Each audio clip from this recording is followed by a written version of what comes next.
Families, நான் உங்க Ruby. இன்னைக்கு என்ன வீடியோஸ்னா, கோயிலுக்காக இன்னைக்கு 200 பேருக்கு சாப்பாடு செய்ய போறோம். அந்த வீடியோ தான் இதுல பார்க்க போறீங்க. காலையிலேயே வீட்ல இருக்க விநாயகருக்கு விளக்கு போட்டு சாமி கும்பிட்டுட்டு காய்கறி நறுக்க ஆரம்பிச்சிட்டேன். முத நாள் நைட்டே மளிகை ஜாமான் லிஸ்ட் போட்டு வாங்கிட்டு வந்துட்டேன். நான் மட்டும் இல்லைங்க, என் கூட சேர்ந்து மொத்தம் 3 பேர், நாங்க 4 பேர் சேர்ந்து தான் சமைக்க ஆரம்பிச்சோம். இன்னைக்கு தான் கடைசி நாள். விநாயகரை 1 மணிக்கெல்லாம் கரைக்க தூக்கிடுவாங்க. அதனால 12 மணிக்கு மதியம் சாப்பாடு போடணுங்கிறதுக்காக கொஞ்சம் வேகமாவே வேலை செய்ய ஆரம்பிச்சிட்டோம். சாப்பாடு எந்த குறையும் இல்லாம நல்லபடியா வரணும். சூட ஏத்தி சாமி கும்பிட்டுட்டு அடுப்புல பானையை வச்சுட்டு சமைக்க ஆரம்பிச்சிட்டோம். ஃபுல்லா ஹெல்ப் பண்ணது பக்கத்து வீட்டு 3 அக்கா மாதிரி தான். அன்னதானத்துக்கு பொருள் மட்டும் வாங்கி கொடுங்க, சமைக்கிறதுக்கு நாங்க ஹெல்ப் பண்றோம்னு சொன்னாங்க. அதுவே எங்களுக்கு ரொம்ப சப்போர்ட்டா இருந்துச்சு. சாமிக்குன்னு செய்யறப்ப எச்சு படாம விரதம் இருந்து தான் சமைப்போம். அந்த மாதிரி தான் சமைச்சோம். 15 நிமிஷம் தம் போட்டு ஓபன் பண்ணதுக்கு அப்புறம் பார்த்தா சாப்பாடு எந்த ஒரு குறையும் இல்லாம சூப்பரா வந்துச்சு. கரெக்டா 12 மணிக்குள்ளேயே சாப்பாடு சுண்டல் எல்லாம் தாளிச்சு ரெடி பண்ணி வச்சுட்டோம்.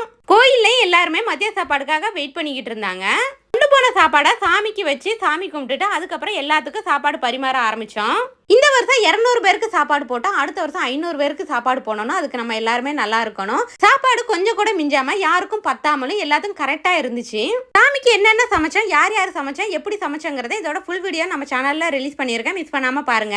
கடைசியா நானும் சாமி சாப்பாடு சாப்பிட்டு விரதத்தை முடிச்சுக்கிட்டேன். தொடர்ந்து நம்ம வீடியோஸ் பார்க்க லவ் வித் ரூபி ஸ்டைல் சேனலை ஃபாலோ பண்ணுங்க. பாய்.